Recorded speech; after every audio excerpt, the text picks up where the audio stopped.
Hello friends, എല്ലാവർക്കും സുഖമല്ലേ? എന്തൊക്കെയുണ്ട് വിശേഷം? നമ്മളിന്നൊരു യാത്ര പോകാൻ റെഡിയായി നിൽക്കുവാണ്. എങ്ങോട്ടാണെന്നല്ലേ പറയാം. നമ്മളിപ്പോൾ ആദ്യം എൻ്റെ വീട്ടിൽ നിന്ന് എൻ്റെ ഡാഡിയും മമ്മി സിസ്റ്ററിനെയൊക്കെ പിക്ക് ചെയ്യാൻ കണ്ടത്. അത് കഴിഞ്ഞിട്ട് ഞങ്ങൾ അവിടെ നിന്ന് ഇറങ്ങി ചാലക്കുടിയിൽ ഞങ്ങളുടെ ചേച്ചിയുടെ വീട്ടിലോട്ടാണ് ഞങ്ങൾ പോകുന്നത്.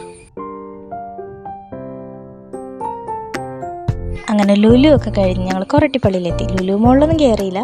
പള്ളി എത്തിയപ്പോൾ ഒന്ന് കയറി നേർച്ചിട്ടിട്ട് പോകാമെന്ന് കരുതി പള്ളിയിൽ കയറി. ഡാനി അമ്മയ്ക്ക് നല്ല ഹാപ്പിയാണ് കേട്ടോ. കുറച്ച് നാളായിട്ട് ഞങ്ങളിങ്ങനെ പ്ലാൻ ചെയ്യുവാണ് ഇങ്ങോട്ട് വരണമെന്ന്. പിന്നെ ഓരോരോ കാരണങ്ങൾ കൊണ്ട് നീണ്ടുപോയി. അങ്ങനെ ഞങ്ങൾ പള്ളിയിൽ നിന്ന് ഇറങ്ങി വീടെത്തി. അപ്പോൾ അവിടെ എല്ലാവരും കാത്തു നിൽപ്പുണ്ടായിരുന്നു. ടെനിക്കുട്ടിയും ടസ ബേബിയും നീലൂട്ടനും എല്ലാവരും ഉണ്ടായിരുന്നു. അങ്ങനെ ഞങ്ങൾ വീട്ടിൽ കയറി. ഇത്രയും ദൂരം ട്രാവൽ ചെയ്തുകൊണ്ട് നല്ല ക്ഷീണമൊക്കെ ഉണ്ടായിരുന്നു കേട്ടോ. പിള്ളേർക്കൊക്കെ വാങ്ങിച്ച സ്വീറ്റ്സ് ഒക്കെ കൊടുത്തു. പിന്നെ നല്ല വിശപ്പുണ്ടായിരുന്നു. അപ്പോൾ ഓർത്ത് എന്തെങ്കിലും കഴിച്ചിട്ടാകാൻ ബാക്കിയിരുന്നു. പുറത്ത് മുട്ടപ്പഴത്തിൻ്റെ മരമൊക്കെ ഉണ്ട് കേട്ടോ. അപ്പോൾ കഴിച്ച് കഴിഞ്ഞ് നമുക്ക് അങ്ങോട്ടേക്ക് പോകാം. അങ്ങനെ കഴിച്ചൊക്കെ കഴിഞ്ഞിട്ട് ഞങ്ങൾ മുട്ടപ്പഴം പറിക്കാനായിട്ട് വെളിയിലിട്ട് ഇറങ്ങി. ടെൻഷനങ്കം മുട്ടപ്പഴം പറിക്കുന്നത് നോക്കി നിൽക്കുക കുട്ടിപ്പട്ടാളങ്ങളൊക്കെ. കുറേ മുട്ടപ്പഴമൊക്കെ താഴെ വീണത് പൊട്ടിക്കിടക്കുന്ന കണ്ടില്ലേ. പിന്നെ ഞങ്ങൾ പറിച്ചിടുന്നതൊക്കെ താഴെ വീണ് അപ്പം തന്നെ പൊട്ടി പോവുമായിരുന്നു. ഇത് കണ്ടോ, ഇത് ഞങ്ങളിപ്പോൾ പറിച്ചിട്ടതേ ഉള്ളൂ. പക്ഷേ അത് താഴെ വീണ് അപ്പം തന്നെ പൊട്ടിപ്പോയി.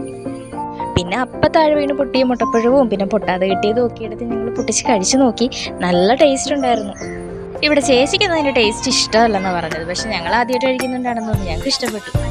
അപ്പോൾ ഇതൊക്കെയാണ് ഇന്നത്തെ വിശേഷം. മറ്റൊരു വീഡിയോ ആയി പിന്നെ കാണാം ഫ്രണ്ട്സ്. ബൈ.